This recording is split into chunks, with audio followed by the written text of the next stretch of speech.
इस दुनिया में आप जो मर्जी चाहे कर सकते हो, मगर एक काम ऐसा है जो आप बिल्कुल नहीं कर सकते। वो काम ये है कि आप एज ए स्टेट यानी रियासत के तौर पर अमेरिका के मुकाबले में खड़े नहीं हो सकते।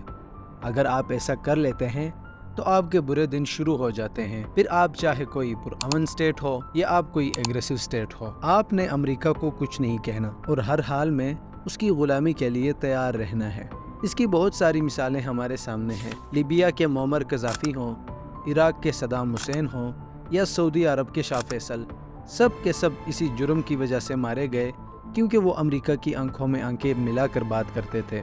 खैर, आज हम जिस टॉपिक पर बात करने वाले हैं वो पिछले कुछ अरसे के अंदर रशिया में होने वाले टेररिस्ट हमलों के बारे में है कि ये हमले क्यों हुए, किसने किए और इसके पीछे क्या गेम चल रही है। आप देख रहे हैं यूट्यूब चैनल द टॉपिक और आज हम बात करने वाले हैं रूस में होने वाले टेररिस्ट हमलों के बारे में। मार्च 2024 के अंदर क्रूक सिटी हॉल मॉस्को के अंदर एक कंसर्ट पर हमला हुआ। इस हमले में कम से कम 137 अफराद मारे गए जबकि 140 जख्मी हुए। इस हमले की जिम्मेदारी दाइश ने कबूल कर ली थी, जबकि कुछ अरसा पहले 23 जून 2024 को शुमाली कफकाज में रशियन फेडरेशन दागिस्तान के 2 शहरों में हमले हुए। ये दोनों हमले इबादत गाहों पर हुए जिसमें 2 यहूदी इबादत खाने और 2 ऑर्थोडॉक्स गिरजाघरों और एक ट्रैफिक पुलिस चौकी को निशाना बनाया गया। इस हमले में भी 30 से ज्यादा लोग मारे गए जबकि बहुत सारे जख्मी हुए। इस हमले की जिम्मेदारी फिलहाल किसी ने कबूल नहीं की, लेकिन ख्याल यही किया जा रहा है कि ये हमले भी दाइश ने किए हैं। अब यहाँ हमने इस सब सिनेरियो के पीछे जो असल गेम चल रही है वो डिस्कस करनी है। बुनियादी तौर पर रूस एशिया के अंदर अमेरिका के खिलाफ एक ब्लॉक बनाने जा रहा है जिसमें वो तमाम ममालिक शामिल किए जाएंगे जिन पर अमेरिका ने पाबंदियां लगा रखी हैं या वो ममालिक अमेरिका को पसंद नहीं करते। मिसाल के तौर पर चीन,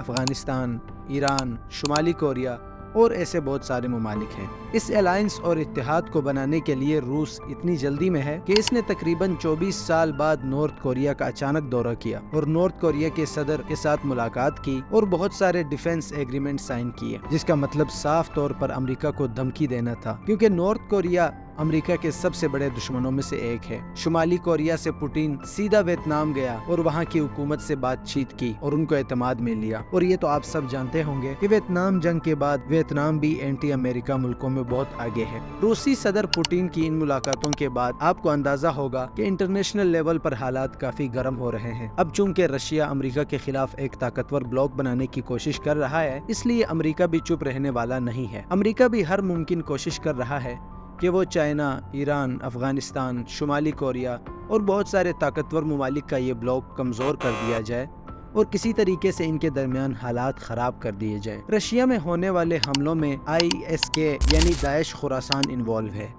इन हमलों की जिम्मेदारी भी दाइश खुरासान ने कबूल कर ली है और ये बात तो अब क्लियर है कि दाइश को फंड भी अमेरिका करता है और इनको हर तरह का सपोर्ट भी अमेरिका ही देता है। खैर, इस टॉपिक पर हम अलग से वीडियो बनाएंगे। अब यहाँ नोट करने की बात यह है कि दाइश खुरासान की एक बड़ी तादाद अफगानिस्तान के अंदर मौजूद है। अगरचे अफगान हुकूमत ने काफी सर्च ऑपरेशंस के बाद उनको कुछ खामोश कर दिया है, लेकिन फिर भी वहाँ पर मौजूद है। अब जाहिर सी बात है कि रूस अफगान हुकूमत से ये मुतालबा कर सकता है कि दाइश खुरासान के बड़े बड़े ठिकाने आपके मुल्क के अंदर मौजूद हैं, आप इन्हें संभाल क्यों नहीं रहे। अफगान हुकूमत भी आगे से जवाब दे सकती है कि आप हमारे मुल्क के अंदरूनी मामलात में मुदाखलत नहीं कर सकते और इस तरह से इम्कान है कि रूस और अफगानिस्तान के हालात खराब हो जाए और रूस अमेरिका के खिलाफ जो एशियन मुल्कों का बड़ा ब्लॉक बनाने जा रहा है उसको बनाने में वो किसी हद तक नाकाम हो सकता है और यही सब कुछ अमेरिका भी चाहता है। इसलिए हमारा मानना है कि रशिया के अंदर होने वाले हमलों में अमेरिका पूरी तरह इन्वॉल्व है। पिछली सदी के अंदर अमेरिका और रूस की लड़ाइयों में काफी बेगुनाह लोग मारे गए, ऐसे लोग जिनको अमेरिका और रशिया दोनों से कोई लेना देना नहीं था। अफगान रशिया वार, वियतनाम अमेरिका वार और अभी 2-3 साल पहले यूक्रेन रशिया वॉर। अब देखना ये है कि इस मर्तबा इस ग्रेट गेम का शिकार कौन से मुल्क होंगे। फिलहाल के लिए इतना ही। अगर हमारी ये वीडियो आपको पसंद आई हो तो वीडियो को लाइक करें, चैनल को सब्सक्राइब करें ताकि इस तरह की मज़ीद वीडियोस आप तक पहुंचती रहें। शुक्रिया।